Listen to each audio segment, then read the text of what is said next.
Vamos a tratar el tema de las funciones en los números reales y algunas de sus características. Recordemos que una función es una relación o correspondencia que se establece entre elementos de dos conjuntos, pero para que esa relación sea función se deben cumplir dos condiciones. La primera es que todo elemento del dominio esté relacionado y la segunda es que cada elemento del dominio tenga una única imagen. Recordemos que el dominio son los elementos del conjunto de partida que están relacionados y el rango o recorrido son todos los elementos del conjunto de llegada que están relacionados. En este caso tenemos un ejemplo de una relación entre los elementos del conjunto A y los elementos del conjunto B. Vemos que todo elemento del conjunto A está relacionado con algún elemento del conjunto B y además cada elemento del conjunto A tiene una única imagen. En este caso podemos decir que el dominio son todos los elementos del conjunto A. Como cumple las condiciones para que esa relación sea función, en este caso tenemos un ejemplo de una función. No importa que en el conjunto de llegada sobren elementos. Lo importante es que todo elemento del conjunto de partida, que en este caso corresponde con el dominio, está relacionado y además que cada uno de esos elementos tenga una única imagen, o sea que esté relacionado con un solo elemento en el conjunto de llegada. Veamos si las siguientes representaciones corresponden o no a funciones. En este primer ejemplo tenemos una relación o correspondencia entre los elementos del conjunto A y el conjunto B. Vemos que cada elemento del dominio está relacionado y además tiene una única imagen en el conjunto B. No importa que haya dos elementos que tengan la misma imagen. Lo importante es que todo elemento del dominio esté relacionado y cada uno de ellos tenga una sola imagen en el conjunto de llegada. En este caso, entonces, podemos decir que la relación entre el conjunto A y el conjunto B cumple las condiciones para ser una función. Veamos ahora la relación entre el conjunto M y el conjunto N. Todos los elementos del conjunto M, que en este caso corresponderían al dominio, están relacionados.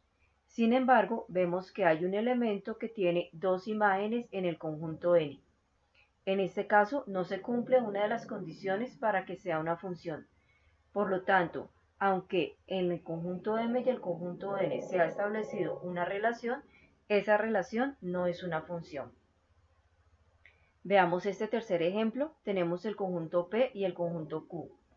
Los elementos del conjunto P están relacionados, algunos de ellos, cada uno tiene una sola imagen. Sin embargo, vemos que hay un elemento de P que no está relacionado. Entonces, la relación entre el conjunto P y el conjunto Q no cumple la condición de que todo elemento del dominio esté relacionado con algún elemento en el rango o en el conjunto de llegada. Por lo tanto, esta relación no es función. Veamos cómo se clasifican las funciones. Hay diferentes maneras de clasificar las funciones. Una de ellas es teniendo en cuenta si son inyectivas, sobreyectivas y biyectivas. Decimos que una función f establecida entre los conjuntos A y B es inyectiva siempre y cuando, si yo tengo dos elementos en el conjunto A, las imágenes de esos dos elementos son diferentes. Es decir, no hay dos elementos que tengan la misma imagen. Esta expresión que está con símbolos matemáticos se lee para todo A y B que pertenecen al conjunto A, entonces se tiene que la función aplicada en el elemento A es diferente del resultado que se obtiene al aplicar la función en el elemento B. En resumen, podemos decir que una función es inyectiva si no hay dos elementos que tengan la misma imagen, es decir, cada elemento debe tener una imagen diferente a la que tienen los demás. Decimos que una función f definida en los conjuntos A y B es sobreyectiva si todo elemento del conjunto B es imagen de algún elemento del conjunto A. Todo elemento del conjunto B debe ser imagen de algún elemento del conjunto A para que la función sea sobreyectiva. Por último, decimos que una función f definida entre los conjuntos A y B es biyectiva cuando esa función es a la vez inyectiva y sobreyectiva. Veamos unos ejemplos. En este caso tenemos la función f definida entre los conjuntos M y N. Vemos que todos los elementos del conjunto M están relacionados con algún elemento del conjunto N. Sin embargo, hay dos elementos de M que tienen la misma imagen en N. Entonces, en este caso, no se cumple la condición para que la función sea inyectiva. Todos los elementos del conjunto N son imagen de algún elemento del conjunto M. Entonces podemos decir que la función es sobreyectiva. Como no es inyectiva, entonces no podemos decir que sea biyectiva. Este es un ejemplo donde la función solamente cumple la condición de ser sobreyectiva. En este otro ejemplo, tenemos la función g definida entre los conjuntos A y B. Todo elemento del conjunto A está relacionado. Cada elemento tiene una imagen. Y si nos damos cuenta, no hay ningún elemento que tenga la misma imagen que otro. Es decir, todos los elementos tienen imágenes diferentes. Por lo tanto, la función es inyectiva o 1 a 1. Ahora, en el caso del conjunto B, que es el conjunto de llegada, vemos que hay un elemento que no está relacionado, es decir, que no es imagen de algún elemento del conjunto de partida. En este caso, no se cumple la condición para que sea sobreyectiva. Como esta función es inyectiva y no es sobreyectiva, podemos decir que no es biyectiva. Veamos este ejemplo, la función h definida entre los conjuntos P y Q. Todo elemento del conjunto P está relacionado. Cada elemento del conjunto P tiene una única imagen y vemos que todas esas imágenes son diferentes. No hay dos elementos que tengan la misma imagen. Por lo tanto, la función es inyectiva. Ahora, si miramos nuestro conjunto de llegada, vemos que todos los elementos del conjunto de llegada, que en este caso coinciden con el rango, son imagen de algún elemento del conjunto de partida, que en este caso es el dominio. Por lo tanto, cumple la condición para ser sobreyectiva. Como la función es inyectiva o 1 a 1 y además es sobreyectiva, podemos decir que esta función es biyectiva. Por último, veamos esta función f definida entre los conjuntos S y T. Todo elemento del conjunto de partida, que en este caso es el dominio, está relacionado con algún elemento en el conjunto de llegada. Sin embargo, vemos que hay dos elementos que tienen la misma imagen en el conjunto de llegada. Por lo tanto, no cumple las condiciones para ser 1 a 1 o inyectiva. Además, si miramos en nuestro conjunto de llegada, hay un elemento que no está relacionado, es decir, que no es imagen de algún elemento del conjunto de partida. Entonces, no cumple la condición para ser sobreyectiva. En este caso, la función no es inyectiva o 1 a 1 y tampoco es sobreyectiva. Al no cumplir ninguna de las dos, tampoco es biyectiva. Pero sí es función porque todo elemento del conjunto de partida, que en este caso es el dominio, está relacionado y cada elemento tiene una sola imagen. Una segunda forma de clasificar las funciones es funciones pares e impares. Decimos que una función definida en los números reales, es decir, que el conjunto de partida son los reales y el conjunto de llegada son los reales, es par si se cumple que la función aplicada en un número me da lo mismo que la función aplicada en el opuesto del número. Estos símbolos matemáticos que aparecen acá se leen para todo número que pertenece al conjunto de los números reales, entonces se tiene que la función aplicada en el número A me debe dar lo mismo o es igual que la función aplicada en el opuesto de A. Recordemos que el opuesto es el número con signo contrario. Podríamos decir que una función es par, por ejemplo, si f de 5 me da lo mismo que f de menos 5. Si f de menos 8 me da lo mismo que f de 8. Es decir, el resultado de la función para un número y para su opuesto debe ser el mismo. Identificamos de manera gráfica si la función es par en los reales cuando ésta es simétrica con respecto al eje y. Decimos que una función definida en los reales es impar si se tiene que la función aplicada en A es el opuesto de la función aplicada en el opuesto del número. Esta expresión se lee para todo número que pertenece a los reales, entonces se tiene que la función aplicada en el número A debe ser igual al opuesto de la función aplicada en el opuesto de A. O también se puede decir que el opuesto de la función aplicada en A me debe dar la función aplicada en el opuesto de A. Un ejemplo con números podría ser que la función aplicada en el número 5 me debe dar lo mismo que el opuesto de la función aplicada en menos 5. Es decir, que si yo comparo los resultados de la función f de 5 y f de menos 5, debe ser el mismo valor numérico, pero con signo contrario. La gráfica de una función impar en los reales se identifica porque es simétrica con respecto al origen del plano. Veamos unos ejemplos de algunas gráficas. En este caso, podemos identificar que para menos pi y para pi, la imagen es un número negativo. Sin embargo, para menos pi medios y para pi medios, las imágenes son valores opuestos. Además, no podemos afirmar que f de un número real negativo es lo mismo que f de un número real positivo, o que f de un número real negativo es el opuesto de la función aplicada en un real positivo. Por lo tanto, esta función no es par y tampoco es impar. En este otro caso tenemos otra función. Aquí podemos ver que la función aplicada en menos pi medios nos da el opuesto de la función aplicada en pi medios. Y vemos que eso se tiene para cualquier número real. La función de un número negativo es el opuesto de la función aplicada en el número positivo. Por lo tanto, este es un ejemplo de función impar. Aquí vemos otro ejemplo de una gráfica donde podemos identificar que la función para un número positivo y para el número negativo tienen la misma imagen.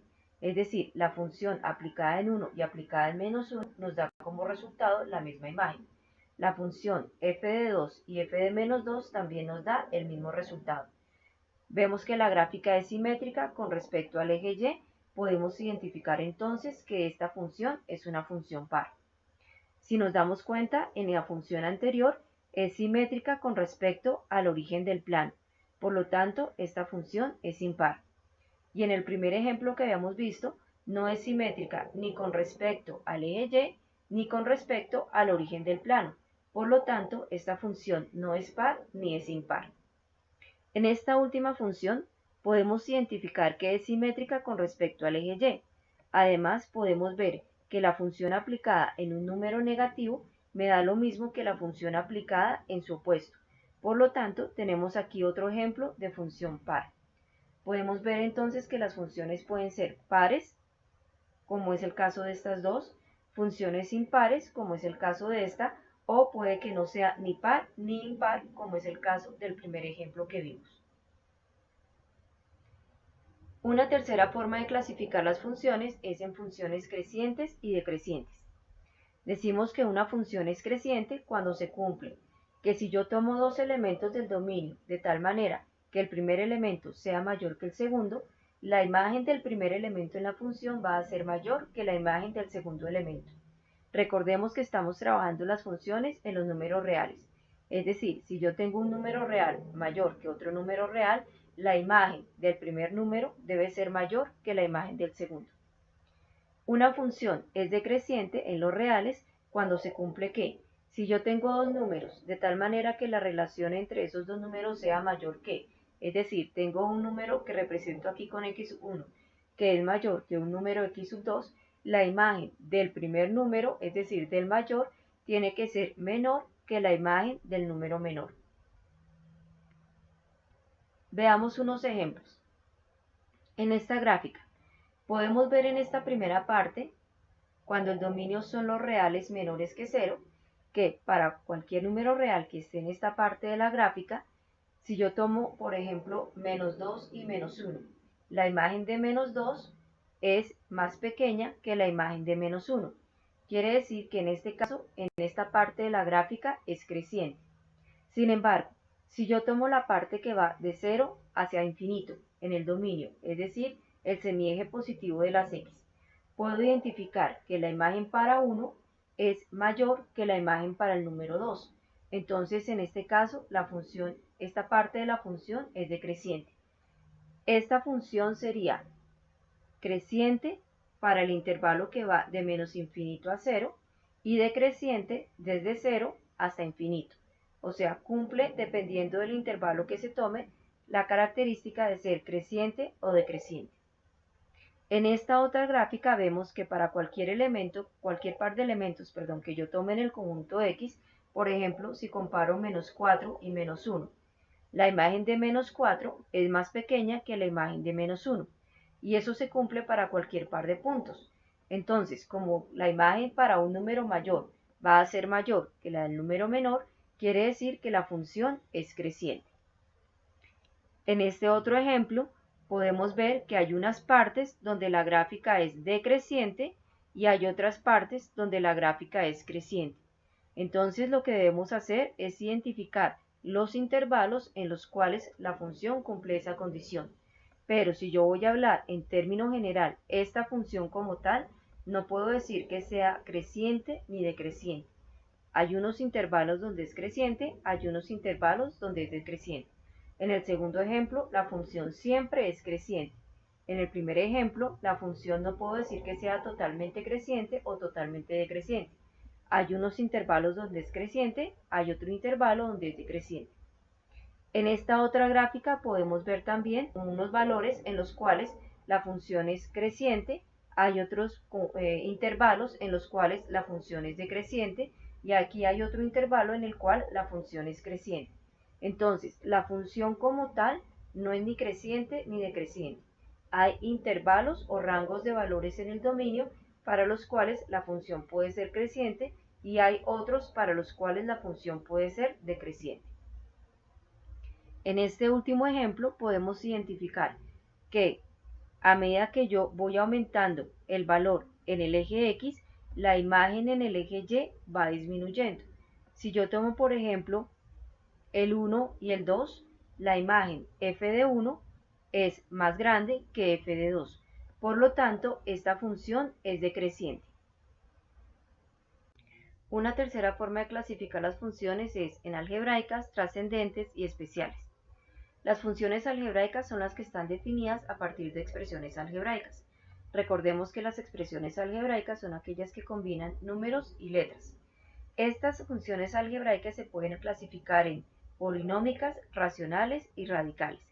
Polinómicas cuando la expresión que define la función es un polinomio, racionales cuando la expresión que define la función tiene un cociente o una fracción, y radicales cuando la expresión tiene el símbolo radical. Las funciones trascendentes son aquellas en las que la variable independiente está en el exponente o es afectada por un logaritmo o una función trigonométrica o una función trigonométrica inversa.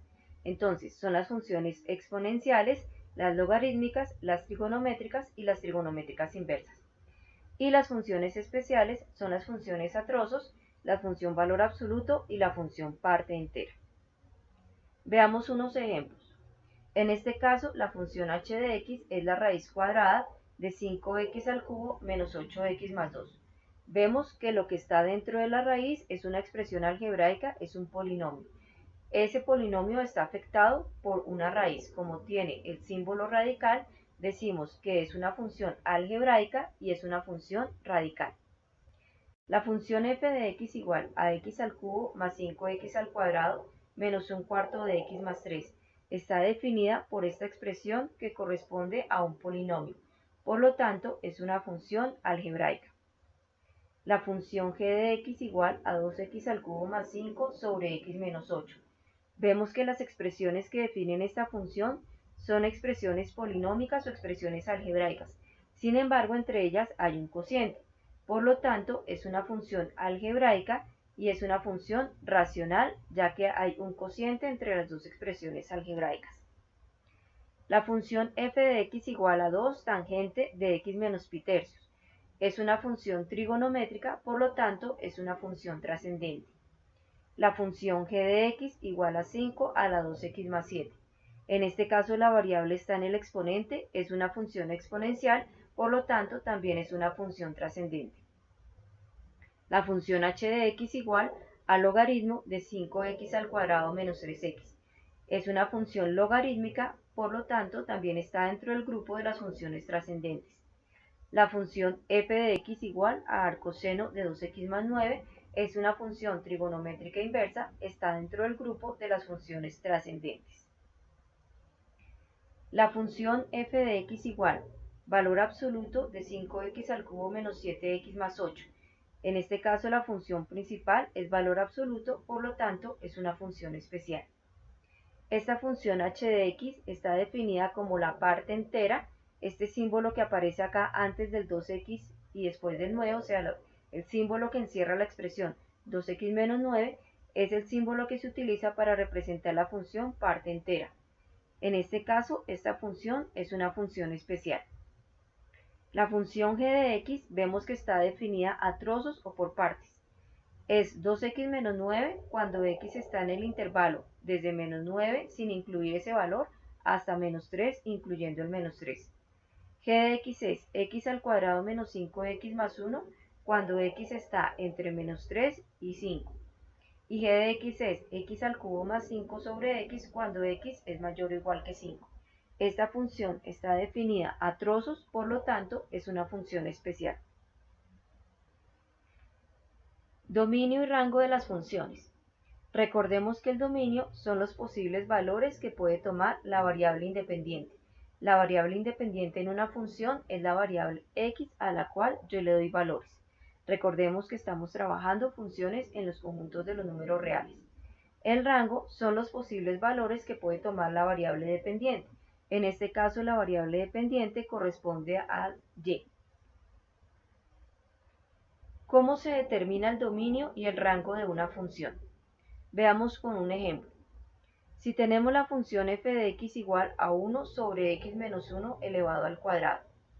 Como y es igual a f de x, ya que y corresponde a los valores de la variable dependiente, que en este caso siempre lo representamos en el eje vertical o en el eje y, podemos decir que y es igual a 1 sobre x menos 1 al cuadrado. Es decir, podemos cambiar la expresión f de x por la variable y. Esta función es una función racional, ya que es el cociente de dos expresiones.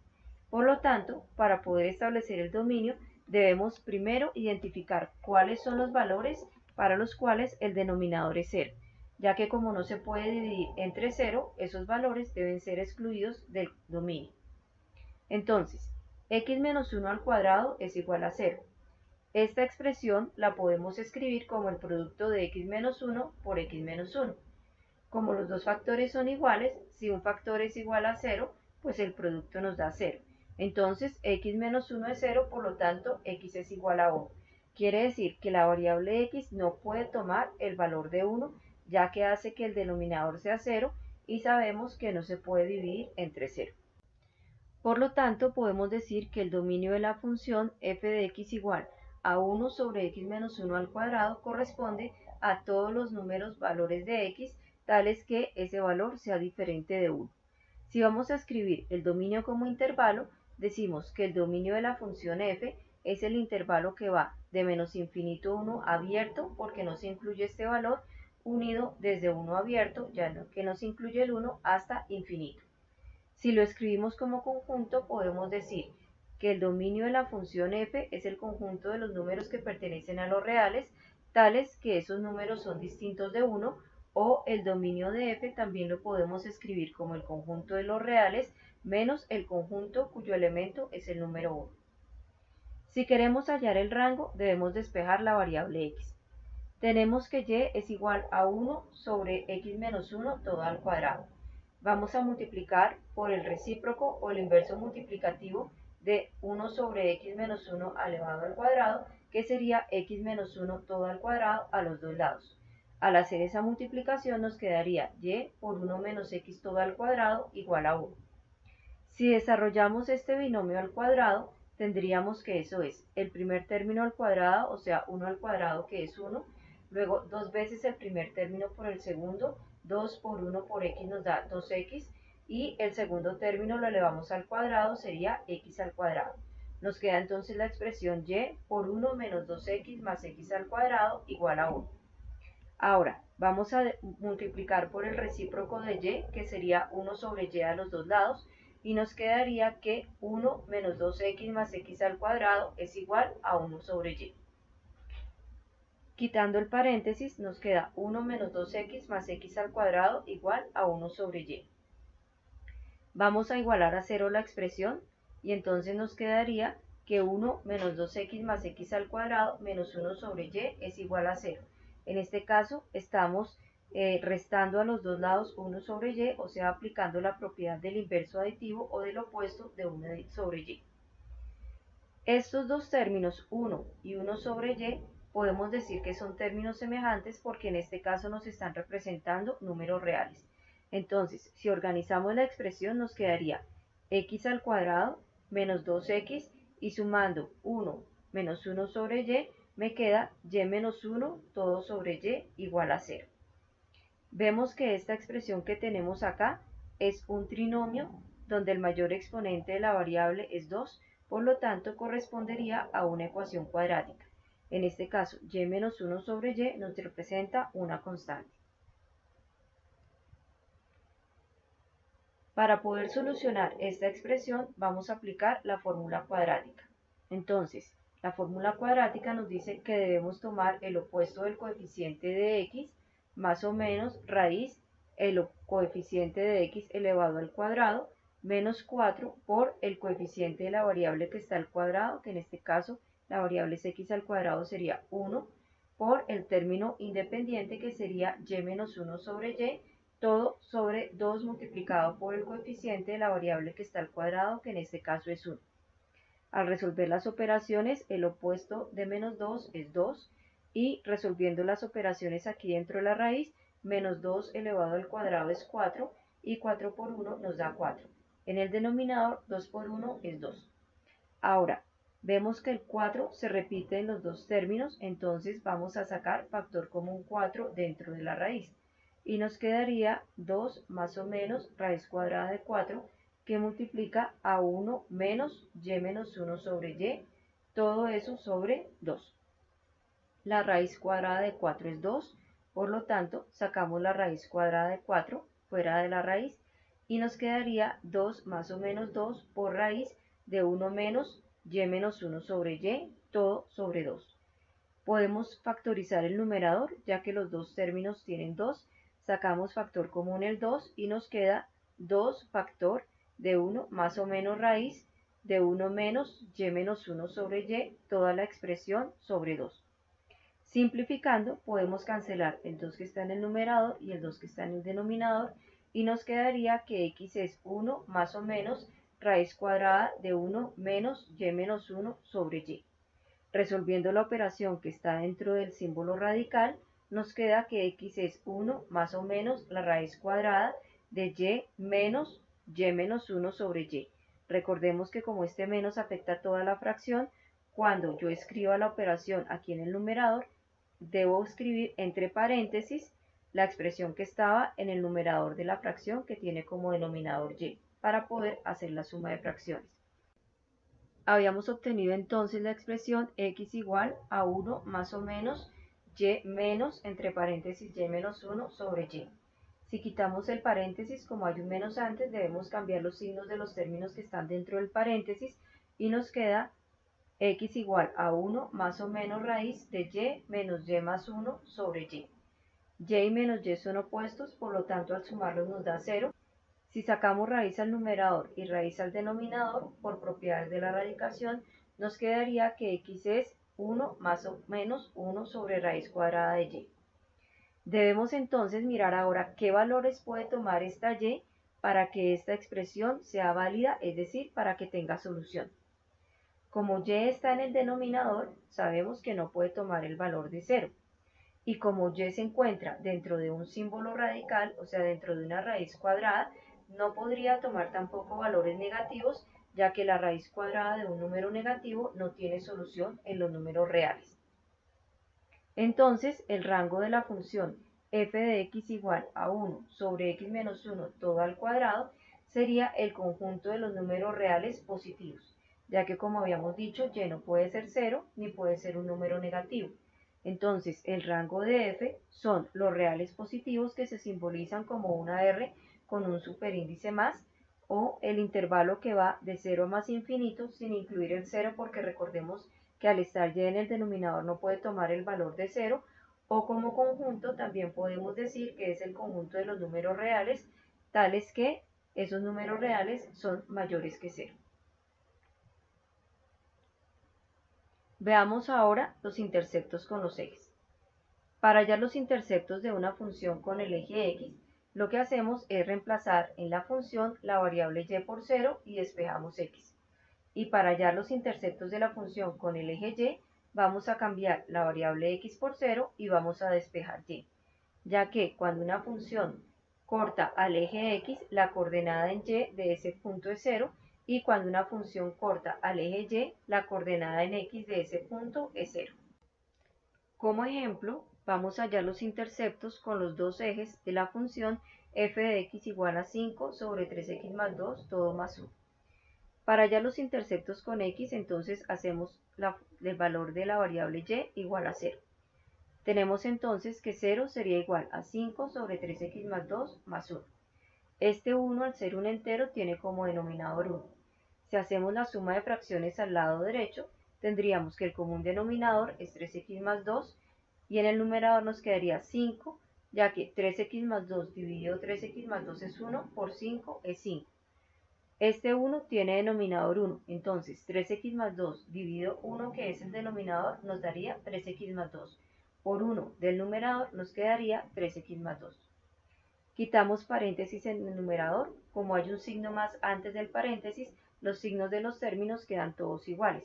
Nos quedaría que 0 es igual a 5 más 3x más 2, todo sobre 3x más 2. Sumando términos semejantes, 5 más 2 nos da 7, nos quedaría que 0 es 7 más 3x sobre 3x más 2. Puedo multiplicar a los dos lados por el recíproco de 1 sobre 3x más 2, que sería 3x más 2, y al multiplicar 3x más 2 por 0 me da 0, y al multiplicar toda esta fracción por 3x más 2 se cancelarían los términos y me quedaría 7 más 3x. Tenemos entonces que 0 es igual a 7 más 3x.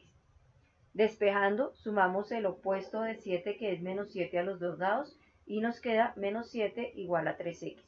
Dividiendo por 3, es decir, multiplicando por el recíproco de 3, que es un tercio, tendríamos que x es menos 7 tercios.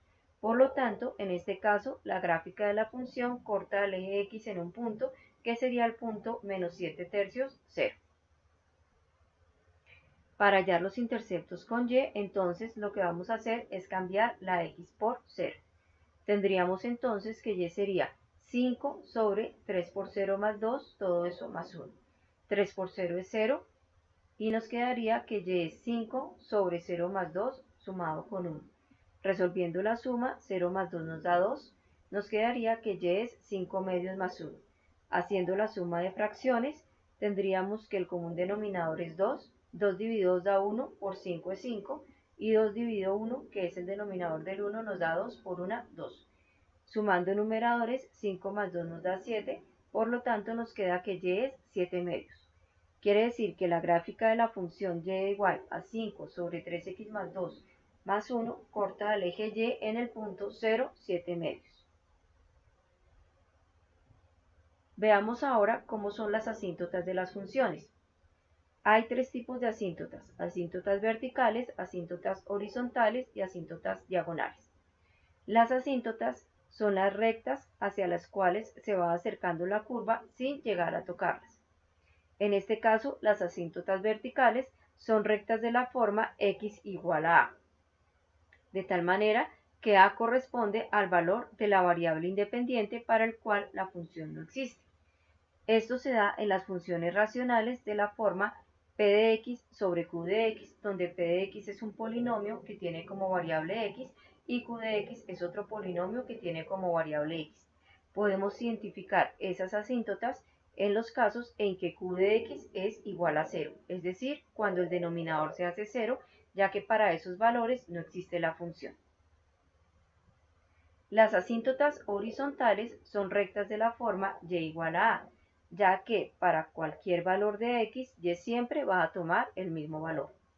En este caso, para las funciones racionales de la forma p de x sobre q de x, se definen los siguientes criterios para poder determinar cuáles son las asíntotas horizontales. Recordemos que todo polinomio tiene un grado, y el grado del polinomio lo determina el mayor exponente que tiene la variable.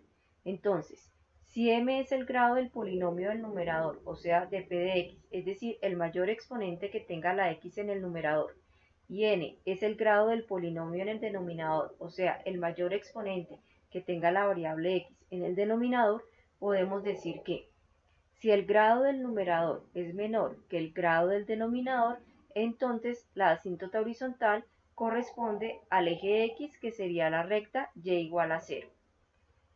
Si el grado del numerador es mayor que el grado del polinomio en el denominador, no hay una asíntota horizontal, ya que ese cociente se puede realizar entre los dos polinomios. Si el grado del numerador es igual al grado del denominador, entonces la asíntota va a corresponder a una ecuación de la forma y igual a sobre b, donde a va a ser el coeficiente del término con mayor exponente en el numerador y b va a ser el coeficiente del término con mayor exponente en el denominador. Veamos ahora las asíntotas oblicuas o diagonales. Estas se tienen en las funciones racionales de la forma p de x sobre q de x. Recordemos que p de x y q de x son polinomios cuando estos no tienen factores comunes y el grado del polinomio del numerador es una unidad mayor que el grado del polinomio del denominador. Por ejemplo, si en el numerador tenemos que el polinomio es de grado 3 y en el denominador es de grado 2, o el numerador es de grado 5 y el denominador es de grado 4. Entonces, decimos que se tiene una asíntota oblicua de la forma y igual a mx más b, que sería la ecuación de una recta, y esta se obtiene al encontrar el cociente de los dos polinomios, es decir, al hacer la división entre p de x y q de x. Veamos unos ejemplos. Dada la función f de x igual a 2x al cuadrado menos 3 sobre x más 2. Determinar si tiene asíntotas y en caso afirmativo encontrar las ecuaciones de ellas. Para las asíntotas verticales lo que vamos a hacer es igualar el denominador a 0 y despejar el valor de x. En este caso el denominador es x más 2. Si tenemos x más 2 igual a 0, despejando x tendríamos que x es menos 2. Por lo tanto, la recta x igual a menos 2 es la asíntota vertical de la función, ya que ese es el valor que no puede tomar la variable. Para las asíntotas horizontales, debemos identificar primero el grado de cada polinomio en el cociente. En el numerador tenemos 2x al cuadrado menos 3, el grado de este polinomio es 2, ya que es el mayor exponente que tiene la x. En el denominador tenemos x más 2, el grado del polinomio es x, ya que es el mayor exponente que tiene la x. El grado del polinomio del numerador es 2 y el grado del polinomio del denominador es 1. Como 2 es mayor que 1, entonces en este caso decimos que no hay asíntota horizontal. Recordemos que para que haya asíntota horizontal, el grado del numerador tiene que ser menor o igual que el grado del denominador. Para las asíntotas diagonales de la función, identificamos los grados de los dos polinomios. En el numerador el grado es 2 y en el denominador el grado del polinomio es 1. Vemos que la diferencia entre esos dos valores es de 1, siendo mayor el grado del polinomio del numerador. Entonces podemos decir que hay una asíntota diagonal. Para obtenerla vamos a dividir 2x al cuadrado menos 3, que es la expresión del numerador, entre x más 2, que es la expresión del denominador. 2x al cuadrado dividido x nos da 2x. Si multiplico 2x por x es 2x al cuadrado, como lo voy a restar, lo escribo con signo contrario, o sea, menos 2x al cuadrado. 2x por 2 es 4x positivo, como lo voy a restar, le cambio el signo, queda menos 4x. Sumando las expresiones, 2x cuadrado menos 2x cuadrado se anula y me queda solamente menos 4x. Menos 3, que era el término que tenía la expresión inicial. Ahora divido menos 4x entre x me da menos 4. Menos 4 por x es menos 4x, como lo voy a restar, le cambio el signo escribiendo 4x. Menos 4 por 2 es menos 8, como lo voy a restar, le cambio el signo, queda más 8. Menos 4x más 4x se anulan, queda 0. Menos 3 más 8 nos da 5. El residuo en este caso es 5. Sin embargo, lo que nos interesa es el cociente, que es 2x menos 4, que correspondería a la ecuación de la asíntota diagonal de la función. Veamos este otro ejemplo. Si tenemos la función x al cuadrado menos 7 sobre x al cubo más 2, vamos a determinar cuáles son las asíntotas de esta función en caso que las haya. Para la asíntota vertical, siempre cogemos el denominador y lo igualamos a 0. En este caso, x al cubo más 2 es 0. Despejamos x al cubo sería igual a menos 2, por lo tanto x sería igual a la raíz cúbica de menos 2. Para quitar el exponente 3 debo sacar raíz cúbica. Quiere decir que la recta x igual a raíz cúbica de menos 2 es una asíntota vertical de la función. En este caso, la raíz sí existe, ya que cuando el índice es impar, se puede tener un radicando positivo o negativo. Para las asíntotas horizontales vamos a identificar primero el grado de cada uno de los polinomios en el cociente. El grado de x al cuadrado menos 7 es 2, ya que es el mayor exponente de la variable, y el grado en el denominador x al cubo más 2 es 3, que es el mayor exponente de la x. En este caso, 2, que es el grado en el numerador, es menor que 3. Por lo tanto, la recta y igual a 0, es decir, el eje x es la asíntota horizontal de la función. Como en este caso, vemos que la relación entre los grados de los polinomios, que son 2 y 3, no cumple la condición de que el grado del numerador sea una unidad mayor que el grado del denominador, decimos que no hay asíntotas diagonales. Veamos este otro ejemplo. Tenemos la función 7x al cuadrado menos 2x más 3 sobre x al cuadrado menos 5. Para la asíntota vertical o las asíntotas verticales vamos a igualar el denominador, que sería x al cuadrado menos 5 a 0. En este caso, esta expresión corresponde a una diferencia de cuadrados y cuando tenemos una ecuación cuadrática podemos factorizar. Quiere decir que nos queda x menos raíz de 5 por x más raíz de 5. Como la raíz de 5 no es exacta, dejamos indicada esa raíz en la factorización. Nos queda entonces el producto x menos raíz de 5 por x más raíz de 5 igual a 0. Si este producto es 0, es porque alguno de los dos factores es 0. Entonces tendríamos que x menos raíz de 5 es igual a 0 y x más raíz de 5 es igual a 0. En este caso, despejando x, tenemos que x es raíz de 5 positivo y x es menos raíz de 5. Entonces tenemos dos rectas que son asíntotas verticales, una de ellas x igual a raíz de 5 y la otra x igual a menos raíz de 5. Para las asíntotas horizontales identificamos los grados de los polinomios en el cociente. El grado del polinomio del numerador es 2 y el grado del polinomio del denominador también es 2. Vemos que en este caso tienen el mismo grado. Entonces lo que vamos a hacer es tomar el coeficiente del término con mayor exponente en el numerador, que en este caso ese coeficiente es 7, y el coeficiente del término con mayor exponente en el denominador, que en este caso el coeficiente de ese término es 1, y vamos a dividir esos dos números. 7 sobre 1 es 7. Por lo tanto, la recta y igual a 7 sería la asíntota horizontal. Como en este caso no se cumple la condición de que el grado del polinomio en el numerador sea una unidad mayor que el grado del polinomio en el denominador, decimos que no hay asíntotas diagonales.